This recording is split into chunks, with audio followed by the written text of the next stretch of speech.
Hey dude, so I just wanted to show you like how I customize my character, and so you can kind of get a heads up what it's like. It's kind of cool that you have so many options to choose.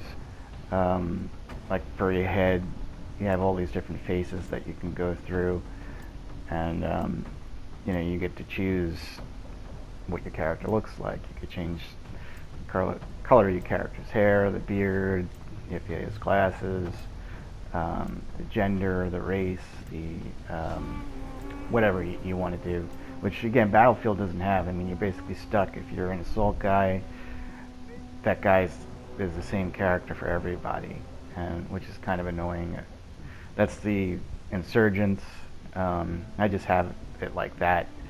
Not crazy about playing the Insurgents, but you get used to it after a while. So going back to security, I'm going to go to loadouts. Now, the rifleman is probably the best, I guess, thing to start out with. Now, these are all the guns that you have, and you can see there's just a ton of guns that are unlocked. Everything is unlocked right from the back, which is pretty cool. I like using the M4A1 because it's very user-friendly. It's probably the easiest for beginners, and I've tried a few others, and I keep going back to this one. I have and you also put optics on it, so I have a 4x scope on it. I have a recoil grip. I sometimes put a compensator on it, or a suppressor, or an extended magazine. These other things I don't care about. They're aesthetics, and I don't like using tracer rounds. You can see at the bottom there's a 0. Well, and there's numbers next to it. So you start out, I think, with 10 points, and you're only allowed 10 points to buy these things: the optics, the guns, the frags. Now, this is like, you could choose your different grenades. And the way I have it, I have 2 frags, and I have light armor on, which kind of protects me. I have a gas mask. So that's kind of my setup for the M4A1. Now I have one set up for AUG A3, and for some crappy reason it hasn't been saving, so I got to go and look for the AUG A3 and reset it. So there's the AUG A3 that costs 3 points, and I like using the hollow scope, but it helps to have long distance scope. So I usually will go with a 4x scope because they are pretty far away a lot of the times. Put a recoil grip in there and a compensator, I think. Extended magazine is 1 point. So now I have 3 points left. And I have a pistol, I have a frag, I have light armor, and I'll get a gas mask. I also have a knife too, which costs 0 points. With a light carry, you can add more frags, which is, I guess, to your belt and all that. So these are different classes, and well, actually, right here I'm showing you can save different loadouts for a rifleman, which is pretty cool too.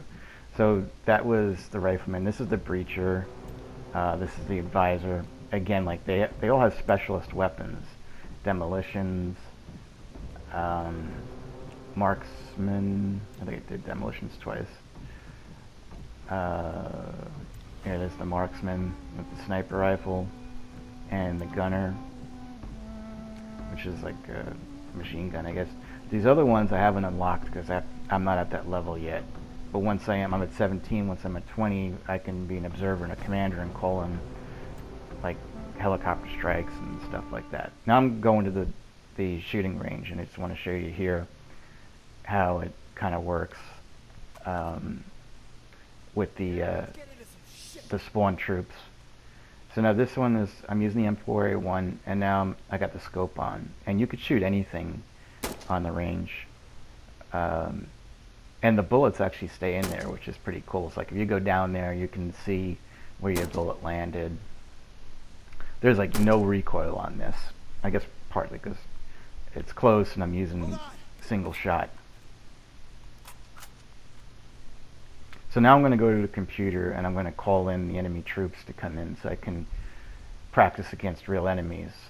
And again, this is fun. I wish Battlefield had something like this, because they're moving, and you know, it teaches you how to shoot when somebody's moving. So there's a couple of guys coming in over the hill. So I got that guy. Again, it's not easy. You know, you have to look at bullet drop, which Battlefield does do. But again, with the distance, it seems like single shot is the best way to go. Got that guy really quick. Sometimes I'll get it, but again, you know how it is, like with shooters.